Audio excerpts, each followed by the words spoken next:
আসসালামু আলাইকুম। আজকে আমাদের বিবাহ বার্ষিকী। আমাদের আজ ১২ বছর পূর্ণ হলো। আর এই উপলক্ষে আমার ছোট বোন সুমা ও সবসময় আয়োজন করে রাখে, ঠিক তেমনি এই বছরও আমাদের জন্য একটা সুন্দর আয়োজন করেছিল। সেই আয়োজনে আমরা আমার ২ সন্তানকে নিয়ে ওদের সাথে সুন্দর করে আমরা একটু অনুষ্ঠান করলাম নিজেদের মতো করে। নিজেরা নিজেদের সাথে একটু বিনোদন, একটু আনন্দ আয়োজনের। আমার ছেলে আর আমার মেয়ে এই দুজনকে নিয়েই আমার এই ছোট্ট আয়োজন। আমার এই ১২ বছরের জীবনে আমার প্রাপ্তি হচ্ছে আমার দুটো সন্তান, আমার কলিজার টুকরা। ওরা আছে বলেই আজ আমার ১২ বছর পূর্ণ হওয়াটাকে মনে হচ্ছে সার্থক। আমি এই জীবনে আল্লাহর কাছে যা চেয়েছি সব পেয়েছি। কোনো কিছুই আল্লাহ আমাকে অপূর্ণ রাখিনি, পরিপূর্ণ করে দিয়েছে।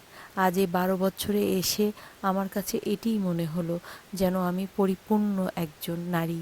আল্লাহর কাছে দোয়া চাই, আল্লাহ যেন আমাকে এভাবেই বাকি জীবন সন্তানদের সাথে এভাবে কাটিয়ে দিতে পারেন। সন্তান, সংসার, স্বামী সবাইকে নিয়ে যেন আমি ভালো থাকতে পারি। বাকি জীবনটা যেন এভাবেই সুন্দরভাবে কেটে যায়।